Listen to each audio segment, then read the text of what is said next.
Officer Joe Lawson thought he was untouchable, but when he pried open the trunk of a black man's car, he unearthed something that would bring his world crashing down. Joe's face turns ghostly pale as he reads further. The rain pounds harder, masking the rapid beat of his heart. His grip on the papers tightens and his breath comes shallow, the once confident officer unraveling under the weight of his own secrets. What happens when the hunter becomes the hunted? When the power you abuse turns against you? Keep watching to find out how one man's past became his ultimate reckoning. The night is cloaked in a silver veil of rain. Droplets cascade down in steady rhythms, blurring the glowing streetlights that dot the quiet suburban neighborhood. The air smells damp, tinged with the earthy scent of wet grass and asphalt. Houses line the street, their windows glowing faintly with warm golden light, offering glimpses of lives untouched by the storm. A lone car moves through the downpour, its headlights piercing through the mist like twin beacons. Inside, the faint hum of an engine blends with the soft patter of rain on the roof. The windshield wipers sweep in a steady cadence, clearing rivulets of water with each pass. Kester sits behind the wheel, his broad shoulders slightly hunched, his fingers wrapped firmly around the steering wheel. The smell of worn leather and the faint tang of pine from an old air freshener fill the car's snug interior. The small green tree-shaped freshener sways gently with the car's movements, occasionally tapping against the rearview mirror. On the radio, a smooth saxophone solo from a jazz station plays, crackling intermittently as the signal falters in the rain. Kester's eyes are fixed ahead, scanning the road with a quiet intensity. Despite the soothing music, there's a quiet tension in the way his jaw tightens ever so slightly, the way his eyes dart briefly to the rearview mirror every few seconds. Exhaustion clings to him, weighing down his shoulders. It's been a long day, longer than most. The rain, though steady, seems to magnify the quiet in the car. He exhales deeply, the sound barely audible over the rain, and adjusts his grip on the wheel. Suddenly, the rearview mirror fills with an abrupt burst of red and blue. The flashing lights cut through the grey veil of rain like warning signals, their reflection dancing across the dashboard. A low whoop of a siren follows, brief but insistent. Kester's eyes narrow. His hands tighten on the steering wheel for a moment before he flicks on his signal and pulls to the side of the road. Gravel crunches softly beneath his tires as he comes to a stop. In the side mirror, a figure emerges from the patrol car behind him, illuminated briefly by the headlights. The officer's boots splash into a shallow puddle, sending ripples outward.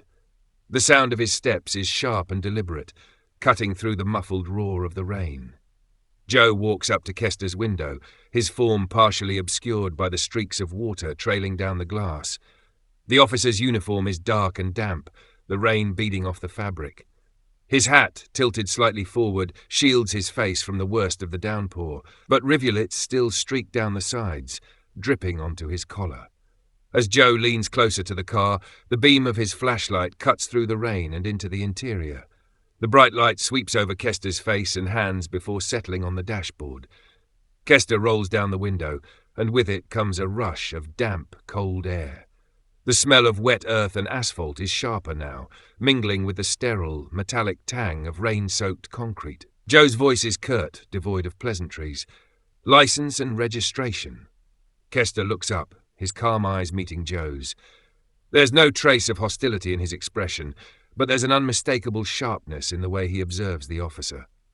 "May I ask what this is about, officer?" he asks, his tone steady, respectful but firm. Joe doesn't respond immediately. The flashlight wavers slightly in his grip before fixing again on Kester's hands. His cologne, strong, almost abrasive, carries through the damp air, overpowering the natural smell of the rain. License. Registration. Now, Joe repeats, his voice clipped, carrying an edge of impatience. Kester nods once, his movements deliberate. He reaches for the glove compartment, the faint click of the latch audible over the rain. Inside, everything is neatly organized. Registration papers, an insurance card, and a small stack of other documents. The smell of paper, slightly musty, mixes with the lingering pine from the air freshener. He hands the requested documents to Joe, who snatches them with a slight jerk of his hand. Kester's gaze follows the officer as he turns on his heel and heads back to the patrol car. Joe's boots splash through puddles again, the sound receding as he moves away. Inside his car, Kester sits back, his hands resting on the wheel. The rain outside seems louder now, filling the silence. He glances at the side mirror, watching Joe's silhouette as the officer climbs back into his patrol car.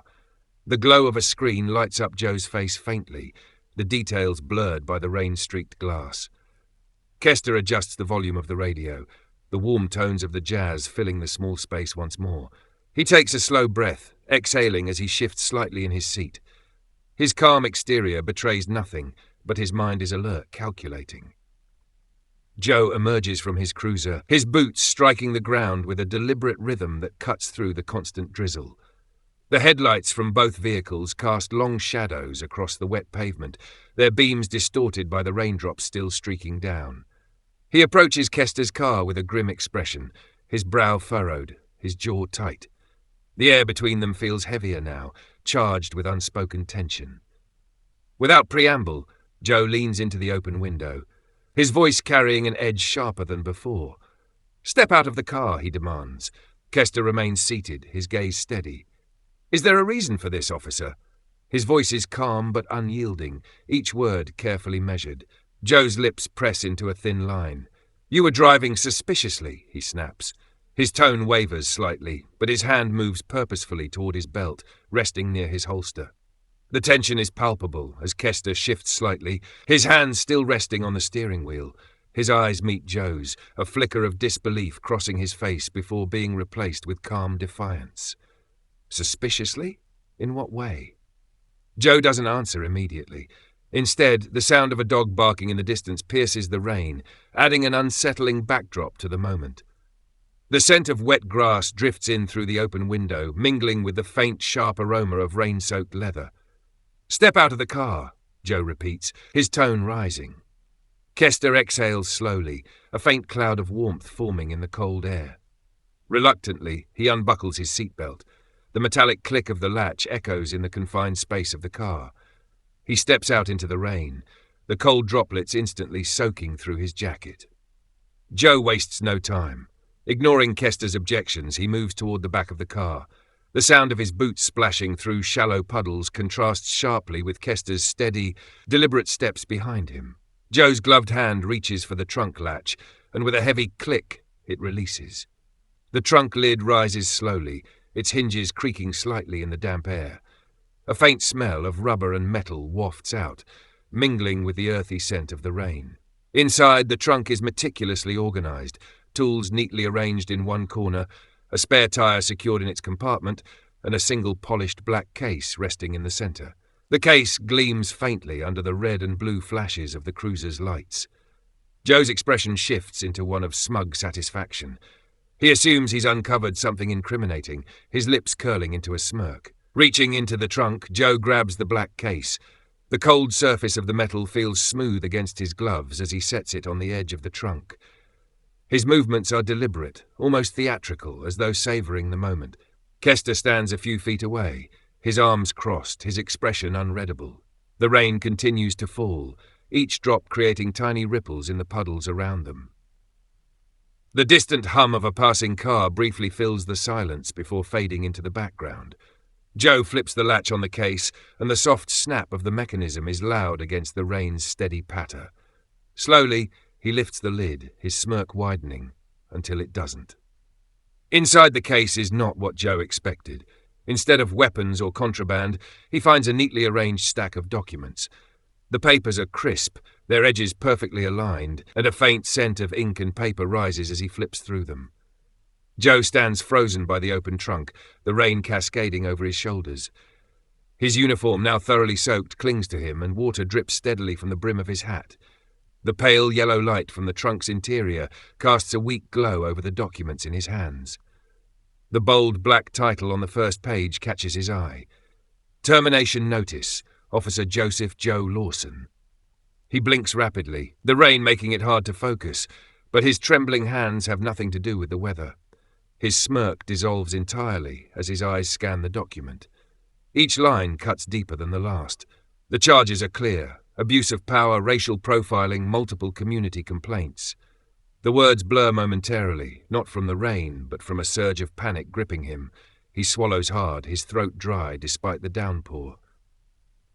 Kester leans casually against the side of the car, his body relaxed, as if the rain doesn't bother him.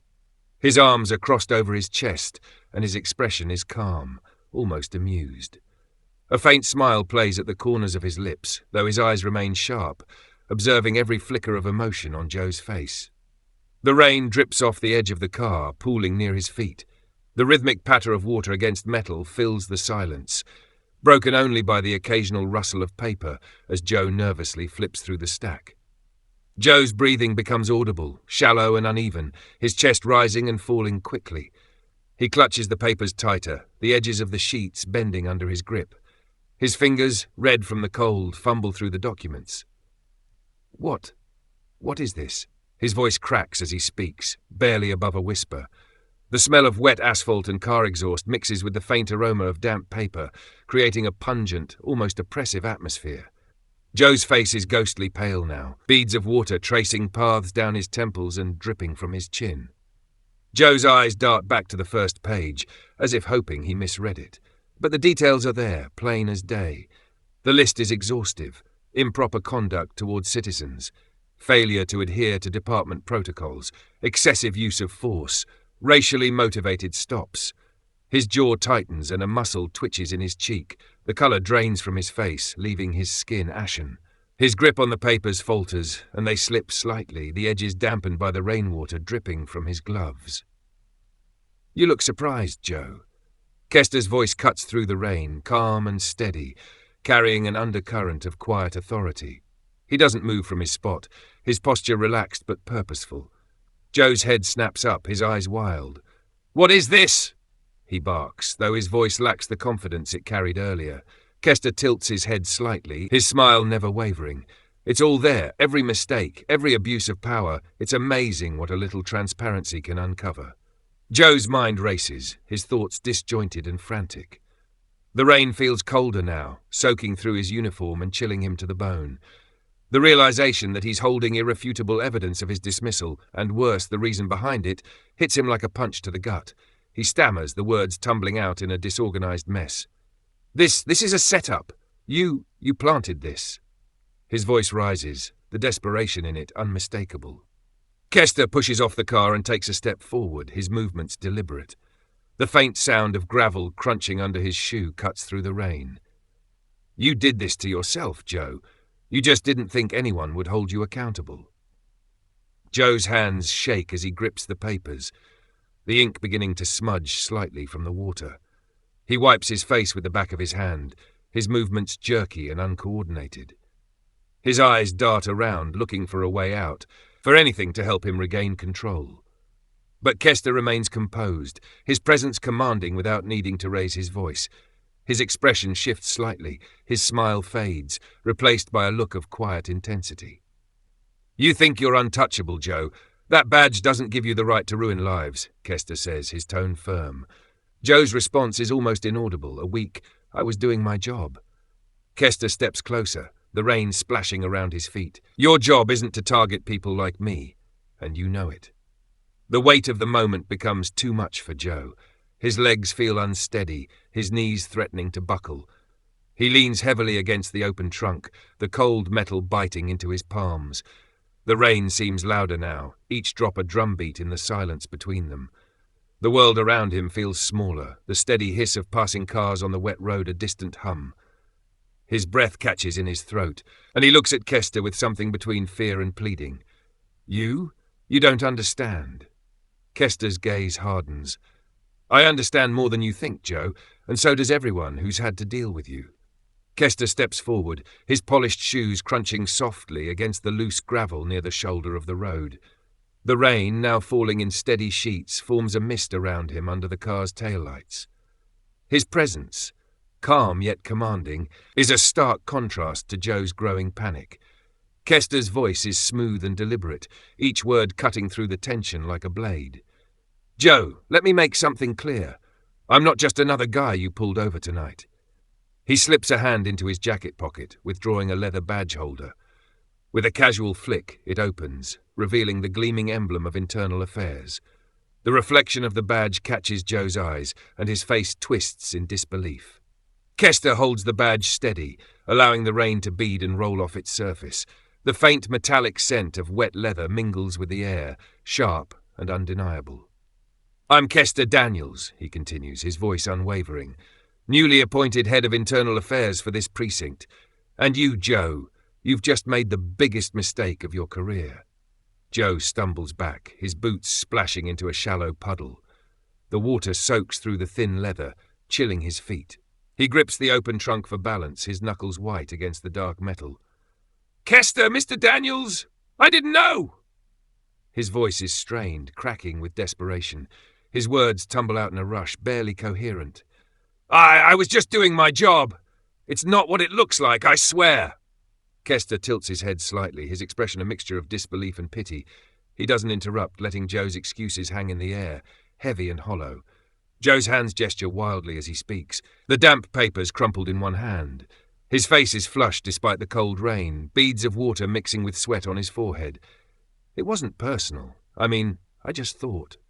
His words falter, and he swallows hard, his Adam's apple bobbing. The rain picks up, drumming against the car roof and creating a steady rhythm that underscores Joe's unravelling. Kester remains unflinching, his arms crossed over his chest again. The faint glow from the street lamp above illuminates his face, highlighting the quiet determination in his eyes. "You thought what?" Kester asks, his tone deceptively soft but loaded with meaning. He takes a slow step closer, the soles of his shoes squelching against the wet pavement. "That you could abuse your power? That no one would notice?" Joe opens his mouth to respond, but no words come out. His lips tremble, and he looks away, unable to meet Kester's gaze. "You don't have an answer, do you?" Kester continues, "because deep down you know exactly what you've done, and you knew it was wrong every single time." Kester reaches into his pocket and pulls out his phone. The sleek black device gleams under the rain-soaked light. He swipes the screen with practiced ease, scrolling through his contacts until he finds the name he's looking for. Joe watches, his eyes wide and frantic. Wait, please don't do this." His voice is hoarse now, bordering on a whisper. Kester doesn't respond. He presses the call button, raising the phone to his ear. The faint electronic tone of ringing fills the air, cutting through the rain. On the third ring, a deep authoritative voice answers. "Chief Peterson." "Chief," Kester begins, his voice steady and professional. "This is Kester Daniels, head of internal affairs. I'm calling to report an incident involving Officer Joe Lawson." Joe flinches at the sound of his name, his breath hitching. He looks at Kester with a mixture of anger and fear, his hands clenching and unclenching by his sides. The chief's voice is firm, tinged with curiosity. "What's the situation?" Kester explains the events of the evening with precision, his words clear and unyielding. He describes Joe's unwarranted stop, his violation of protocol, and the discovery of the termination notice. As Kester speaks, Joe's composure crumbles further. His shoulders slump and he leans heavily against the car. The realization that his fate is being sealed in real time is written all over his face. The chief's response is decisive. "Understood. Lawson is to be suspended immediately, pending a full investigation. I'll notify the necessary personnel." Kester ends the call and lowers the phone, slipping it back into his pocket. He turns to Joe, who is now visibly shaking. The rain has soaked through Joe's uniform entirely, leaving him cold and defeated. "It's over, Joe," Kester says, his tone laced with finality. "You're done."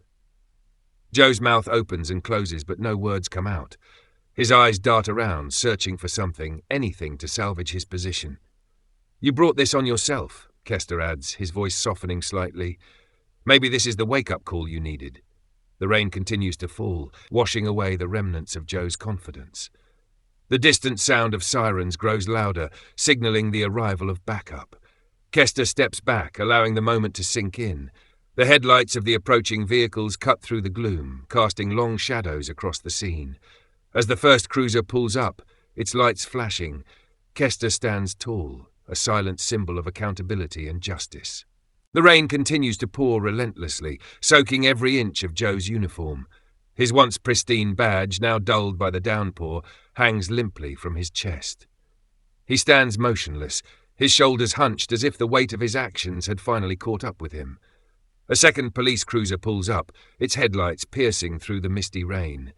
The wail of the siren cuts off abruptly, leaving an almost eerie silence punctuated by the rhythmic splatter of raindrops. Two officers step out, their dark uniforms glistening under the streetlights.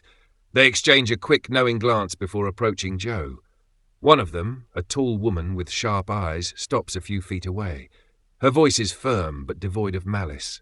"Officer Lawson, you're being placed on administrative leave pending an investigation." Joe doesn't respond. His lips part slightly, but no sound comes out. He glances at Kester, a fleeting look of desperation and regret crossing his face. His hands tremble as he slowly removes his badge and service weapon, handing them over without protest. The other officer, a younger man with a clipboard tucked under his arm, avoids making eye contact with Joe. The discomfort in the air is almost tangible, a heavy presence pressing down on everyone. The faint metallic scent of wet pavement and the sharp tang of rain-soaked leather fill the space between them. Joe's face is pale, his jaw clenched tightly as he fights to maintain what little composure he has left. A single raindrop slides down his cheek, indistinguishable from the tears that have begun to well in his eyes.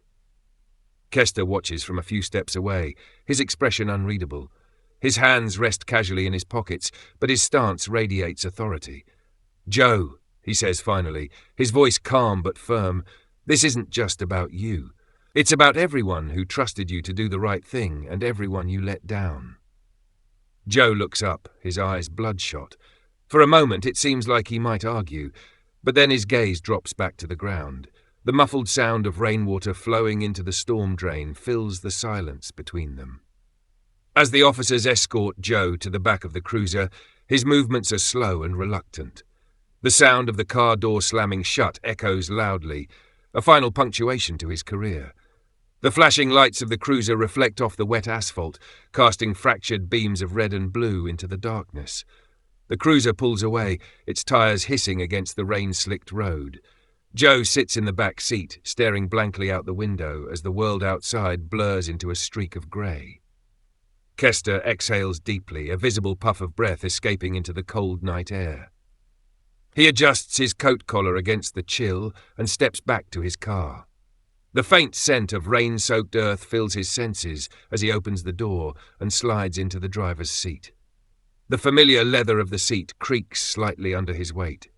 He grips the steering wheel, his fingers brushing against the worn grooves from years of use. For a moment, he sits there in silence, listening to the rain tapping gently against the roof. He turns the key, and the engine roars to life. His favourite jazz station filters through the speakers, the smooth, soulful notes providing a stark contrast to the tense events of the evening. The music feels lighter now, almost celebratory, as if it's reflecting the quiet triumph of the moment. As Kester pulls back onto the road, the rain begins to let up. The clouds overhead start to thin, allowing faint glimpses of moonlight to shine through. He glances in the rearview mirror, watching the flashing lights of the other cruiser fade into the distance. A mix of emotions washes over him. There's a sense of vindication. Justice had been served, but also an undercurrent of sadness. The events of the night were a stark reminder of the work that still needed to be done. The road ahead is long and empty, the streetlights casting elongated shadows on the wet asphalt.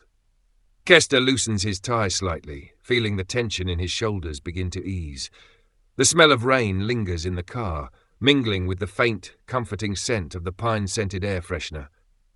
He drives past quiet neighbourhoods, the occasional porch light glowing softly through the mist. The rhythmic hum of the tyres on the wet road is almost hypnotic, blending seamlessly with the jazz melody. Kester's mind drifts to the faces of those he's encountered throughout his career, the ones who sought justice and the ones who tried to evade it. He feels a deep sense of responsibility, knowing that his role is more than just enforcing rules. It's about ensuring fairness and accountability. As the first hints of dawn break over the horizon, Kester pulls into his driveway. The sky is painted in soft hues of pink and orange, the rain finally giving way to a calm, clear morning. He sits in the car for a moment, letting the warmth of the rising sun seep through the windshield. The events of the night replay in his mind, but this time they feel distant, as though they belong to a story that's already begun to fade. He steps out of the car, the air crisp and fresh, carrying the faint scent of wet grass. Closing the car door with a quiet thud, Kester walks toward his front door. His steps are steady, his heart a little lighter. Tonight was just one chapter in a long, ongoing story, but it was a chapter that mattered. And as he turns the key in the lock and steps inside, the jazz melody still lingering in his mind, Kester knows he'll be ready for whatever comes next.